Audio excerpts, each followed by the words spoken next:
Mathimugam prime நேயர்களுக்கு வணக்கம். வணக்கம். ஏன்னா சசிகலா மீட்டிங் ஏதாவது ஏகப்பட்ட மீட்டிங்கா போக வேண்டியதுயா. ஆளுக்கு கட்சி தொடங்குறானுங்க. ஆளுக்கு 500-300 வாங்கலாம் முடிவு பண்ணிட்டேன். இப்ப சசிகலா மேடம் இப்ப வந்து கட்சி ஆரம்பிச்சிருக்காங்கல்ல. இப்ப ஆரம்பிக்கல வேணா, நீ வேற. அவங்க 2 வாரத்துக்கு முன்னாடியே கட்சி ஆரம்பிச்சிட்டாங்க. அப்படி நீ சொன்னதான் மக்களுக்கே தெரியும். மக்கள் எங்கப்பா போறாங்க, 2 வாரம் கழிச்சு வராங்க. என்னன்னா ஆரம்பிச்சிட்டாங்க. ஐயோ அவசரப்பட்டு அனௌன்ஸ் பண்ணிட்டோம், பேர் என்ன வைக்கிறது தெரியலையே. அதுக்குதான் 2 வாரமா உட்காந்து வச்சிருக்காங்க. 2 வாரமா உட்காந்து ஆராய்ஞ்சு இப்போ என்ன ஆரம்பிச்சுக்கிறாங்க. ஆயி பூ பூ அப்படி பேசக்கூடாது. சொல்றேன் பாரு, புரட்சி தலைவர் அனைத்து இந்திய புரட்சி தலைவர் மக்கள் முன்னேற்ற கழகம். இப்ப சொல்லு. ஆயி பூக்கமா திரும்ப வரலையா? நீ வேறயா போட்டு தள்ளு தள்ளு தள்ளு தள்ளு தள்ளினுக்குறாங்க. ஆயி தீமு அப்படி வைக்கிறதுக்கு சங்கடப்படுறாங்க போல. என்னன்னா இவங்களுக்கு புடிச்சு வைக்கிறது என் தலைவன் முகம் என் பிராண்டுன்னு வைங்கள. அந்த மாதிரி இப்ப ரஜினின்ற பாருங்க, சமீபத்துல ஒரு பிரச்சனை போயிட்டு இருக்கு, அதனால அது பிடிச்சிட்டேன். என்னன்னா எம்ஜிஆர் தான் இவங்களுக்கு பிராண்டு. இப்ப பூசா வந்தவர் கூட என்ன பண்ணுவாரு, அவரு ஒரு தலைவர் எல்லாம் சொல்ல மாட்டாரு. கண்ணுக்கு தெரியாத ஒரு தலைவர் ஒரு எல்லாம் பெருசா போறாரு, கமலரசன் எல்லாம் இருக்காங்க, அவரெல்லாம் எடுத்து பேச மாட்டாங்க. ஏகப்பட்ட பேரு வந்து இருக்காங்க, அதெல்லாம் பேச மாட்டாங்க. அதை விட்டுட்டு எம்ஜிஆர் எடுத்துப்பாங்க. ஏன்? அது ஒரு பிராண்டு. அந்த பிராண்டுக்கு எடுத்து வச்சுக்கிறது, அடுத்தவங்க தலைவனாரும் பரவாயில்ல எடுத்து வச்சுக்கிறது. இப்ப சசிகலா எடுத்துக்கிறாங்கன்னா கூட ஒரு அளவுக்கு அவங்களுக்கு நியாயம் இருக்குது, கூட பயணிச்சாங்க. அம்மா பேர் தான் போடுவாங்க பார்த்தா அவங்க எம்ஜிஆர் பேர் போடுவாங்க. எம்ஜிஆர் கூட அம்மா கூட தான் அவ்வளவு நாள் கூடவே இருந்தாங்க. இப்ப ஜெயலலிதா அம்மாவுக்கு தான் அவங்க தோழி ஃப்ரெண்ட் எல்லாமே. ஆமா, அதனால அப்படி இருக்கும்போது எப்படி ஐயாவோட பேரை போட்டுருவாங்க? அது அப்படி இல்லப்பா, இவங்க அம்மா பேர் வைக்கலாம் தான் பார்த்தாங்க. அம்மா பேர் வச்சா அம்மா மக்கள் முன்னேற்ற கழகம் வச்சுட்டாங்க. இப்ப இவங்க எம்ஜிஆர் முன்னேற்ற கழகம் வச்சிருக்காங்க. ஓகே, இதுதான் மேட்டரா? ஐயோ, எம்ஜிஆர் முன்னேற்ற கழகம் இல்லப்பா, அது வேற ஒருத்தர் கட்சி, பண்ருட்டியார் கட்சி. இது ஆளாளு கட்சி ஆரம்பிச்சு வச்சிடுறாங்க. எதுக்குள்ள யார போய் சேர்க்கறதுன்னு தெரியல. எல்லாம் அம்மா அண்ணா. எம்ஜிஆரே வந்து பெருசாலாம் இல்ல, திராவிட முன்னேற்ற கழகம் தான். கூட என்ன பண்ணீங்கன்னாரு, அண்ணாவை சேர்த்துக்கிட்டாரு, அண்ணா திராவிட முன்னேற்ற கழகம். இப்ப இவங்க என்ன பண்ணாங்க, அதேதான் எம்ஜிஆர் சேர்த்துக்கிட்டாங்க. இப்ப இங்க இருந்து ஒருத்தர் போனார்ல, அவங்க அக்கா பையன், அவரு என்ன பண்ணாரு, அம்மாவை சேர்த்துக்கிட்டாரு. ஆளுக்கு சேர்த்துக்கிறாங்களே தவிர கஷ்டமா இல்ல அப்படி மாத்தி மாத்தி விளையாடுறது. இந்த கேம் ஒண்ணு இருக்கும்ல, இன்னும் வார்த்தை போட்டு விளையாடுவாங்க, அது மாதிரி விளையாட்டுறாங்க. அது மாதிரி இப்ப எப்படி ஒரு வழியா வந்து கட்சியோட பேர் சொல்லிட்டாங்க, ஒரு வழியா சொல்லிட்டாங்க. கொள்கை அதுல வந்து இன்னும் 2 மாசம் சொல்லிடுவாங்க நினைக்கிறேன். 2 மாசத்துல எலெக்ஷனே முடிஞ்சிடும். ஆமா, அவங்க 31 தானே. ஓ, 31 தான். ஆமா ஆமா ஆமா, சொல்லி முடிச்சிருவாங்க. இதுக்கு அடுத்து பாத்தீங்கன்னா இப்ப ஓபிஎஸ் ஐயா இருக்காருல்ல. ஆமா, ஓபிஎஸ் ஐயா இணைஞ்சதும் போது கொஞ்சம் பரபரப்பா தேர்தல் சூடு கொடுக்க ஆரம்பிச்சாரு. பயங்கர சூடு பிடிச்சிருப்பா. சூடு கொட்டை தேய்ச்சி வச்சா கூட அவ்வளவு சூடு இருக்காதா, அந்த அளவுக்கு சூடு ஆரம்பிச்சிருச்சு. வீட்டுல இருந்து ஆகாது, எப்படியா வந்து எடப்பாடி வீழ்ச்சி ஆகணும். தேர்தல் பிரச்சாரத்துல இறங்கிட்டாரு. இப்ப முதல் கட்டமா இப்ப தென்காசி மாவட்டத்தை போய் தேர்தல் பிரச்சாரம் இறங்கினாரு. போனோன்னு ஆரம்பிச்சாரு, எடப்பாடி வந்து ஒரு நன்றி கெட்டவரே வந்து தன்னுடைய சுயநலத்துக்காக வந்து அரசியல் கட்சி வந்து மக்களின் தொண்டர்கள் வந்து வேஸ்ட் பண்றாரு அப்படின்ற மாதிரி என்ன திட்டினாரு. என்ன ஆபாசமா திட்டினாரு, என்ன ஆவேசமா, சாரி ஆபாசம் இல்லப்பா, ஆவேசமா திட்டினாரு. அவர் உண்மை தானே பேசிருக்கிறார். நீ என்ன பாயிண்ட் சொல்றாங்கன்னா, அந்த ஊர்ந்து போய் காலு சொன்னார்ல, ஆமா, டேபிள் கல்ல சில்லறை தேடி இருந்தாரு, அதானே அந்த மாதிரி போனவரு நன்றி இல்லாம போயிட்டாரு. மத்தவங்களுக்கு வேணா துரோகம் பண்ணலாம், அவனுக்கு வந்து வாழ்க்கை. ஐயா, இப்ப தெரியுது அவர் ஏன் அதை பேசினாருன்னு. அவரு இப்ப புதுசா கட்சி ஆரம்பிச்சுக்கிறாங்கல்ல, அவங்கள வலிச்சு உள்ள போடலான்னு பாக்குறாரு. ஓஹோ, இந்த வந்து இது பண்றாரு. இவரு போய் சேர்ந்தது இல்லாம ஒரு அவங்களே கூட்டின்னு வந்துடலாம் அப்படின்னு சொல்லி பாத்துருங்க. அதுக்கு எது கட்சி ஆரம்பிக்குது, டைரக்டா போய் சேர்ந்து வேண்டியது. அப்படிதான் இன்னொருத்தர் இருக்காரு. யாரு அது? ஏதோ பூ அதிமுகவா? பூ அதிமுக யார் அது? பூ அதிமுக பெங்களூரு அவருதான். அவரு டைரக்டா கட்சி சேர்ந்துட்டாரா? அவரு போய் இப்ப திமுக ஆதரவு தெரிவிக்கிறார். அவரு கட்சி ஆரம்பிச்சிருக்காரு, அப்புறம் ஆதரவு தெரிவிச்சுக்கிறாரு. இவங்களாம் எது கட்சி ஆரம்பிக்கிறாங்கன்னு தெரியலையா, போய் திமுக கூட சேர்ந்துக்கிறாங்க. இதுக்கு எது கட்சி ஆரம்பிச்சு டைரக்டா போயிட்டு தானே. இதுக்கு எதுக்குடா வெள்ளையும் சொல்லியுமா தெரியணும்? அதுக்குதான் வந்து வந்து பாராட்டி இருக்காரா, ஸ்டாலின் ஆட்சி வந்து நல்லா இருக்குன்னு. அதனாலதான் சுத்தி வலிச்சு எல்லாம் ஒரு இடத்துல வராங்க, எல்லாம் சுத்தி வந்துகிட்டு இருக்காங்க, ஒரு இடத்துலதான் நிக்கிறாங்க. இந்த மாதிரி வந்து எடப்பாடியை வந்து பிடிச்சி அவர் கண்டபடி வந்து விமர்சனம் பண்ணிட்டாரு. நன்றி கேட்டவரு, அவர் வந்து மக்கள் நம்ப மாட்டாங்க, ஓட்டுலாம் போட மாட்டாங்க. அவர் எப்ப வந்து அதிமுக அவர் கைவசம் வச்சு அப்ப வந்து தொடர்ந்து தோல்வியே செஞ்சுட்டு வருது. அதனால வந்து இன்னும் இந்த தேர்தல் வந்து தோக்கதான் போறாரு. ஆனா இவருமே வந்து தப்பாதான் புரிஞ்சிட்டு இருக்காரு. அதிமுக எப்பத்துல இருந்து தோல்வி சந்திக்க ஆரம்பிச்சது? அது ஜெயலலிதா அம்மாவுக்கு பின்னாடி. அவங்களுக்கு பின்னாடி கூட ஒரு இடத்துல அம்மா பேரை சொல்லி ஜெயிச்சாங்க. எப்பத்துல இருந்து தோல்வி சந்திக்கிறாங்க அப்படின்னா ஒரு ஆள் கூட வந்து சேர்ந்த அப்படி. யாரு? டெல்லியில இருந்து வந்து சேர்ந்தா அப்படி. அதுதான் பிரச்சனை ஸ்டார்ட் ஆச்சு.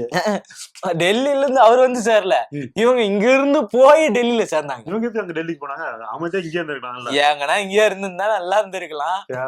தேவையில்லாம அங்க போயிட்டு வந்து ஏதோ ஒரு ஊர்ல ஒரு டைலாக் ஒண்ணு சொல்லுவாங்க பாரு, கழுத தெரிஞ்சு ஏதோ ஒண்ணு சொல்லுவாங்க. என்னது? கழுத தெரிஞ்சு கட்டெரும்பான கதையா? நல்லாதான் இருந்தாங்க. தேவையில்லாம இவங்க கழுது தேஞ்சு கட்டெரும்பு இல்ல, கட்டெரும்பு தேஞ்சு சிட்டெரும்பு ஆயிட்டாங்க. இந்த மாதிரி இவங்க இருக்கிற கட்டமைச்சிருந்தா அந்த இன்னும் ஸ்ட்ராங். இப்ப ஏடிஎம்கே டிஎம்கே ரெண்டு ஈக்குவலா இருந்திருக்கான். அவங்க தேவையில்லாம கட்சிக்குள்ள பிரச்சனை உண்டாக்கி இருக்கவங்க வெளியே போய் கட்டமைக்கிறதுனா என்னன்னு கேள. நான் படிக்காதவன்பா, நீங்க ஏதோ கேள்வி கேக்குறீங்க, எனக்கு அதெல்லாம் தெரியாது, நான் விவசாய குடும்பத்துல இருந்து வந்தவன். ஓஹோ, கம்முனியா விவசாய குடும்பத்துல இருந்து வந்தவன் எவ்வளவு பேருக்கு இருக்கிறான். ஆனா அந்த இடத்துல ஸ்டாலினை வந்து பாராட்டலாம். வெளியே போறவங்களும் போக விடாம புதுசா வரவங்களே வந்து அரவணைக்கிறதுன்னா பெரிய மேட்டர் இல்லையா? ஆமா ஆமா, வரவங்களே அரவணைச்சுக்கிறாரு, இருக்கிறவங்கள வந்து விட்டு குத்துறாரு. தொகுதி 1-2 குறைபாடா இருந்தாலே அவங்க கூட பேசி சமாதானப்படுத்தி இந்த முறையில அடுத்த முறை 10 நாள் வேற எதாவது செஞ்சு கொடுக்குறோம் நடத்தி இந்த பொட்டிக்காக வரவங்களை கூட தாராளமா சேர்த்து வச்சுக்கிற அப்படி. ஐயோ என்ன பண்ணாலும் உன்னை விட்டு நான் போக மாட்டேன் அப்படின்னு இருக்காங்கல்ல, அவங்களதான் பாரபட்சம் பார்த்துடுறாரு. என்ன பண்றது இல்லையா? தாக்கணும்னு நினைக்கிறான், தாக்க முடியாம இருக்குது. ஏன்னா இப்ப வேற வழி இல்ல, மத்ததெல்லாம் அவ்வளவு மோசமாகுது. செஞ்சோட்டு கடன் தீர்க்க செஞ்சோட்டு கடன் தீர்க்க சேராத இடம் சேர்ந்து. இதுக்கு மேல காப்பி ரைட்டு, அவரு காப்பி ரைட் அடிக்க மாட்டாரு. நீ அடிச்சுக்கிறியா? இல்ல, இப்படியா தெரிஞ்சு இருப்பார்ல ஒருத்தர், அப்படிதான் தெரியணும் போல. அந்த மாதிரி அதுக்கடுத்து இப்படி இந்த பக்கம் வந்து எனக்கு இன்னொரு மேட்டர், சன் பிக்சர்ஸ் இருக்காங்கல்ல, ஆமா, அவங்க வந்து என்னோட பாட்டுல, அதாவது இப்ப கூலி படம், ஜெயிலர் படம், அந்த பாட்டுலாம் இருக்குல்ல, ஆமா அந்த பாட்டுலாம் இருக்குது. அந்த பாட்டுக்கு அந்த படத்துல ஒரு சாங் இது, இப்ப ஜெயிலர் தீம் எல்லாம் இருக்குல்ல, அப்பா காப்பிரைட் சச்சிராதீங்க இருங்க. அந்த பாட்டுலாம் சிஎஸ்கே வந்து பயன்படுத்தி அந்த விளம்பரம் பண்ணுவாங்கல்ல, அவங்க ப்ரொமோஷன் பண்ணுவாங்கல்ல, இனிமேல் அப்படி பண்ணக்கூடாது அப்படின்னு கேஸ போட்டாங்க. எங்களோட சாங், எங்களோட தயாரிப்பு நிறுவனம், அதெல்லாம் நீங்க எப்படி எங்களை கேட்காம அனுமதி வாங்காம பாட்டு யூஸ் பண்ணலாம்? ஏன் சிஎஸ்கேக்கு அவங்க தெரிவிச்சாங்க நீ தெரிஞ்சுக்கணும். அரசியலோட இது கனெக்ட் பண்ணி. ஆமா, சிஎஸ்கே மஞ்சள் கலர் எதுவுமே இந்த சைடு வந்து சேரல, எல்லாம் அந்த சைடே இருக்குது. அந்த கட்சி ஆதரவா போயிட கூடாது எலெக்ஷன் நேரத்துல அப்படின்ட்டு இவங்க அந்த பாட்டு யூஸ் பண்ண வேணாம் அப்படின்னு சொல்லிருக்காங்க. பாட்டு கூலி பாட்டுல யூஸ் பண்ணக்கூடாது அப்படின்னு ஒரு அறிக்கை ஒண்ணு விட்டுட்டாங்க. இதை பார்த்தோன்னே CSK fans, Dhoni fans tension ஆயிட்டாங்க. ஓஹோ, நீ வந்து எங்க தலைக்கு எதிராக வந்து நீ செயல்படுறியா? இந்த முறை மேட்ச் நடக்குதுல்ல, அதான் நீயா நானா பாத்துருவோம், எல்லாம் விசில் எடுத்து உள்ள போயிருப்பாங்க, உள்ள போறோம்னா அப்படின்னு எல்லாம் கண்டனம் தெரிவிச்சுட்டு வராங்க. பார்த்தல, அது மட்டும் ரீசன் கிடையாது. நம்ம இடையில வேலூர்ல எங்க பேசினாரு பாருங்க, சிஎஸ்கே அது கூட விசில் தான், சிஎஸ்கே விசில் போடு அப்படின்னு பேசினார்ல அண்ணன். அதனாலதான் இவங்க வந்து டக்குன்னு அவங்களுக்கு சப்போர்ட்லாம் பண்ணாத அப்படின்னு சொல்லி சொல்லிட்டாங்க. இது திமுகவோட சதி. சிஎஸ்கே டீம் ஓகே, சரி உங்களுக்கு நாங்க வந்து இனிமேல் பணம் பெற்றது மாட்டோம் அப்படின்னு மாதிரி அவங்க தங்களோட தரப்பு வந்து சொல்லிட்டாங்க. இது இருக்க அப்படி இருந்தாலும் மனிதத்துக்கு அமைதியா இருக்க மாட்டார்ல, அங்கேயே போய் ஸ்டேஜ்ல போய் ஒரு பாட்டை போடுவார்ல, பாடுவாரு. நீ இவங்க கிட்ட கேட்கலாம், அவர்கிட்ட நீ கேட்கவும் முடியாது. கிரவுண்ட்ல போயிட்டு அவர் மைக்கு தூக்கி பாட்டு பாடினா என்ன பண்ண முடியாது? ஒண்ணும் பண்ண முடியாது. அது மாதிரி இருக்குது. இப்ப ஜெயிலர் இருந்தா ஞாபகம் வருது, இப்ப ரஜினி சார் இருக்காருல்ல, ஆமா, அவர் வந்து அட்டாக் பண்ண மாதிரி ஒருத்தர் பேசுறாரு. யாரு பாது, யாரு என்ன பேசுறான்? இதுக்கு முன்னாடி வந்து விஜய் தான் வந்து எப்பயும் பேசுவாரு, திமுக ஒரு தூய சத்தி, தீய சத்தி, தெரியாது அவருக்கு. அவர் அப்படி பேசிட்டு போற, அவங்க ஆடியன்ஸ் அப்படி இப்படி பண்ணிட்டு. ஆமா, ஆனா இவர் தலைவர் தாக்கிறாங்கன்றீங்களா? என்ன கதை? இது வந்து ஆதவராஜன் இருக்காருல்ல, ஆமா, அவர் வந்து போராட்டம் நடந்துச்சுல்ல தாவிக தரப்பா, அப்ப வந்து பேசும்போது என்னன்னா என்ன சொன்னாரு, வந்து எம்ஜிஆருக்கு அடுத்த ஒருத்தர் முக்கிய புள்ளி, அதாவது யார், ரஜினி சார் வந்து இப்ப அரசியலுக்கு வந்தாரு. அவரை வந்து திமுக சார்ந்த ஒரு சிலர் வந்து வரவிடாம தடுத்துட்டாங்க, அவர் வந்து பயந்து பின் வாங்கிட்டாரு அப்படின்னு ஒரு வார்த்தை விட்டுட்டாரு. அவரு ஒரு மேடையில பேசியிருப்பாரு, இந்த பிளகப்பா தான் ஒண்ணு தெரியாம பேசினுக்கிறான். அவரு ஒரு வார்த்தை, யார் யார் உட்காந்துருப்பாங்க, ஸ்டாலின், கமல், எல்லாருமே உட்காந்துருப்பாங்க. அப்ப தெளிவா சொல்றாரு, அரசியல் நான் விலகிறதுக்கான காரணம் என்னுடைய உடல்நிலை, கொரோனா நேரம் என்னுடைய உடல்நிலை சரியில்லாத அந்த காரணத்தினால நான் விலகிறேன். எங்க வந்து யாருகிட்ட சொல்லணும் சொல்லுங்க. ரஜினி அப்படி சொல்லிடுறாரு, எப்படி சார் ஃபேன்ஸ் இருக்காங்க, எல்லாம் மட்டும் இல்லாம நம்மள என்ன ஸ்டேஜ் குறைஞ்சிரும் அப்படி இப்படின்னு பேசியிருக்காரு. உடனே எங்க வந்து யாருகிட்ட சொல்லணும், நான் வந்து சொல்றேன், நான் பேசுறேன் அப்படின்னு சொல்லி ஓப்பன் ஸ்டேட்மெண்ட் அடிச்சிட்டாரு. அவரை ஏன் வரலன்னு காரணம் சொல்லிட்டாரு. கொரோனா ஒரு பக்கம், இன்னொன்னு ரெண்டாவது என்னோட உடல்நிலை தெரியல அப்படின்னு. இதுல இன்னொன்னு நம்ம முக்கியமா யோசிக்கணும் என்னன்னா, கொடநாட்டுல போயிட்டு ஒருத்தர் இப்படியே நின்னுங்க இருந்தாருல, அந்த படத்தை கொஞ்சம் ரிலீஸ் பண்ண விட்டீங்கன்னா நாங்க ரிலீஸ் பண்ணிட்டு போயிடுவோம், அது எப்ப பண்ணுவீங்க அப்படின்னு நின்னு தரல. அவரை வச்சுக்கிட்டு எப்பா பாட்டே வச்சு அவங்கள நேரடியா தாக்குனதெல்லாம் இருக்குல்ல, அதெல்லாம் படத்து உள்ளே வச்சாரு ஐயா, வச்சு தாக்கின்னு இருந்தாருயா. நீங்க போய் இப்படிதான் நின்னுட்டு இருக்கீங்க ஒரு படம் ரிலீஸ் பண்றதுக்கு. பேசலாமா? வரலாறு தெரிஞ்சுக்கிட்டு பேசணும். தலைவா தலைவா, நீ வேற பாட்டு பாடி காட்டி கொடுக்காது, அவனுக்கு தேடி கண்டுபிடிச்சுக்கிட்டோம். என்ன மேட்டர்னா, ரஜினி சார் ஃபேன்ஸ் வந்து டென்ஷன் ஆயிட்டாங்க. தலைவரை பத்தி உங்களுக்கு என்ன தெரியும்? அவர் 97 பண்ண சம்பவம் தெரியுமா, இல்ல ரீசெண்டா பண்ண சம்பவம் தெரியுமா, இல்ல காவேரி குரல் கொடுத்த அது தெரியுமா, உனக்கு என்ன தெரியும் இந்த ரஜினி சாரை பத்தி அப்படின்னு ஃபுல்லா வறுத்து எடுக்க ஆரம்பிச்சாங்க. நீ இன்னைக்கு 2K கிட்ஸ் பாக்குற மாதிரி வாழ்த்துக்கள் நாகார்ஜுன இந்த ரீல்ஸ் எல்லாம் பாத்துட்டு வந்து நீ பேசினுக்கிற தலைவரை பத்தி இனிமேல் இது மாதிரி பேசினா நடக்கிறதே வேற அப்படின்ற மாதிரி நம்ம ரவி அவர்கள் இந்த தேர்தலை வந்து சந்திக்கிறா அப்படின்ற பாத்துறாரு. மெயினா ஒரு பாயிண்ட் சொல்லிருக்காரு, என்னன்னா முக்கியமான பாயிண்ட், கூட்டம் சேர்த்தவனா தலைவன் ஆக முடியாது அப்படின்ற மாதிரி ஒரு தலைவரோட டைலாக், பாஷா டைலாக். ஆமா, அந்த டைலாக மென்ஷன் பண்ணி இது மாதிரி இருந்து அவர் கண்ணனத்தை தெரிஞ்சிருக்காரு. இன்னொரு பக்கம் இவங்கள மாதிரி தற்கூரி எல்லாம் கிடையாது தலைவர். அவர் ரொம்ப தெளிவா ஒரு பேட்டிலே சொல்லியிருப்பாரு, என்னன்னு இந்த பாஜக வந்து நம்ம மேல காவி சாயம் பூச பாக்குது, அதுக்கெல்லாம் நம்ம ஆள் கிடையாது, நம்ம மேல முடியாதுன்னு உட்காந்து ஓப்பன் ஸ்டேட்மெண்ட். அதெல்லாம் அது ஒரு பக்கம். இன்னொரு பக்கம் முடியாது போயாண்டாரு. இதுக்கு மேல வேற என்ன வேணும்? மன்னிப்பு கேட்க முடியாது. இப்படி யாரும் ஓபனா பிரஸ் மீட் கொடுக்க முடியுமா? யாரு பண்ணுவா? அதெல்லாம் அவர் பண்ணதே அவர் தான். இது மட்டும் இல்லாம அந்த ரசிகர்களுடைய நலனை யோசிச்ச ஒரு ஆளு இன்னொரு ஸ்டேஜ்ல கூட பேசியிருப்பாரு. சொல்லி கேட்டாங்க ரஜினி ஃபேன்ஸ் என்னன்றானா, உங்க ஆளு வந்து கூட்டத்தை சேர்த்து 20 பேரை சாவடிச்சிருக்காரு, 41 பேரை கொன்னீங்க, லிஸ்ட் எடுத்தா பெருசு போகும். ஆமா, ஆனா எங்க தலைவர் வந்து இந்த மாதிரி யாருக்கு எது நடந்துடக்கூடாது, கட்சி விட்டு எனக்கு கெட்ட பேர் ஆனாலும் பரவாயில்ல கட்சி விட்டு விலகி இருக்காரு, கட்சி ஆனாலும் நிறுத்திருக்காரு, ஆனா நீங்க இப்படி பேசுறீங்களே அப்படின்னு மாதிரி அவங்க சொன்ன கருத்து கரெக்டான பாயிண்ட் தானே, சரியான பாயிண்ட். இத்தனை பேர் இறந்ததுக்கு அப்புறமும் இன்னமும் அவங்களுக்கு இரங்கல் தெரிவிக்காம அவங்களை சரியா கவனிக்காம இருக்கிற நீங்க இங்க வந்தாங்க அப்படின்னா, தான் பிறந்த நாளை கூட கொண்டாடாம இருக்கிறதுக்கான காரணம் அதுதான்.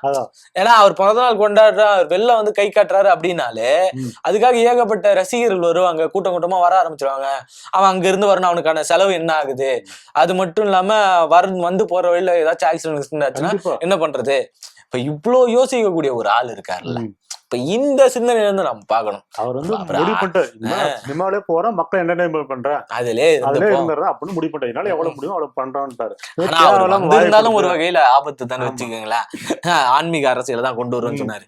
தமிழ்நாட்டுல ஆன்மீக அரசியல் என்ன செய்யும்ன்றது நமக்கு தெரியும். அடுத்த கட்டம் நம்ம அது வேண்டாம், அதுக்குள்ள போக வேண்டாம், நீங்க என்ன பண்றீங்கன்னு தெரியும். ஆனா வந்து ஆதவர்ஜுனா வந்து இப்ப மத்த ரசிகரை தான் இது பண்ணா, இப்ப ரஜினி ரசிகன் தொட்டுட்டாரு. அதோட பின்வலை வந்து எனக்கு தெரிஞ்சு டிவிக்கு அழியறதுக்கு காரணம் ஆதவர்ஜுனா தான்.